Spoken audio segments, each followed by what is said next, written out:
ఈరోజు 6 చోట్ల విజయవాడ ఉత్సవ కార్యక్రమాలు నిర్వహిస్తే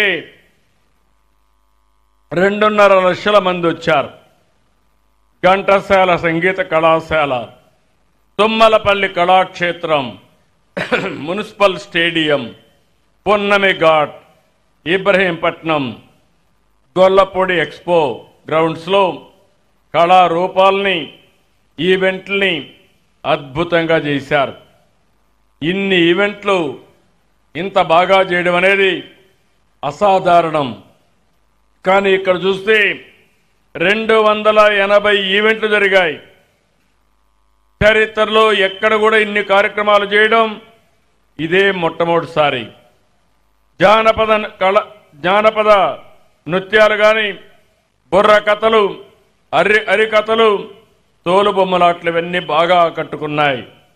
ఇంకో పక్క ఈరోజు సినిమా ఈవెంట్స్ కూడా కండక్ట్ చేసి పెద్ద ఎత్తున ముందుకెళ్లారు.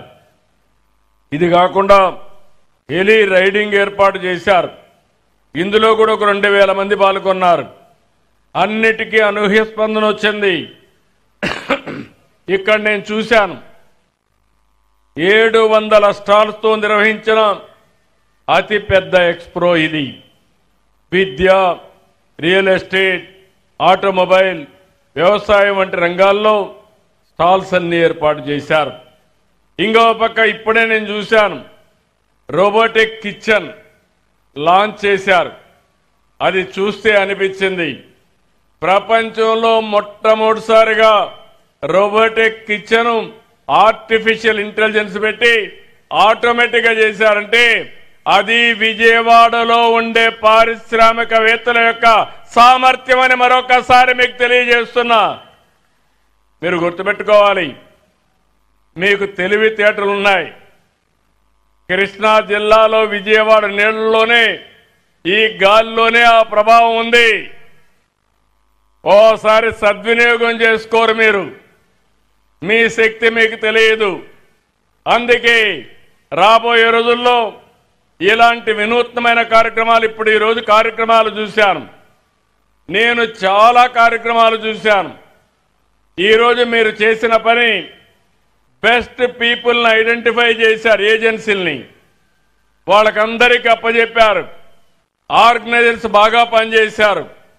అందుకే ఎక్కడా జరగనటువంటి ఈవెంట్ 11 రోజులుగా 280 ఈవెంట్లు కండక్ట్ చేశారంటే ఇది ఒక చరిత్ర అని చెప్పి నేను మీకు తెలియజేస్తున్నా.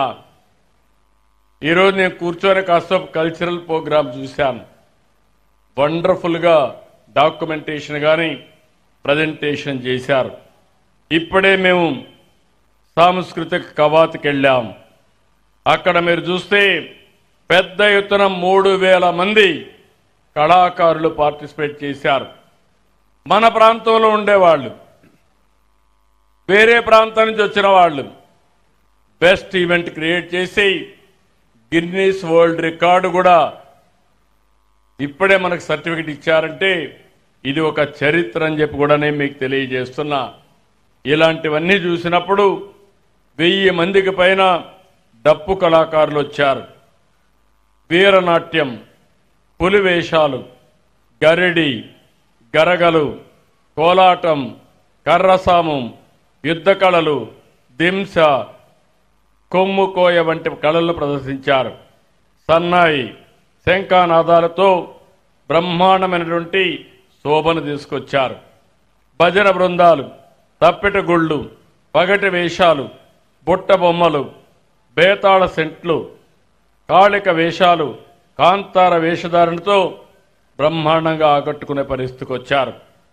పోతురాజులు, కేరళ డ్రమ్స్, పూణే, నాసిక్ డోల్, బొంబాయి కాళి వంటి కళారూపాలు భిన్నత్వంలో ఏకత్వాన్ని, జాతీయ సమగ్రత చాటే విధంగా బ్రహ్మాండంగా ప్రదర్శించే పరిస్థితికి వచ్చారు. ఇలాంటివన్నీ మనం చూసినప్పుడు నాకు అనిపిస్తుంది, మనకు అన్ని వనరులు ఉన్నాయి. ఈ రాష్ట్రంలో రాబోయే రోజుల్లో దేశంలో మీరు చూస్తే టెంపుల్ ఎకానమీ అనేది చాలా కీలక పాత్ర పోషిస్తుంది. దీనివల్ల 5 లక్షల కోట్ల పైన జీఎస్టీపీ కాంట్రిబ్యూషన్ వస్తుంది.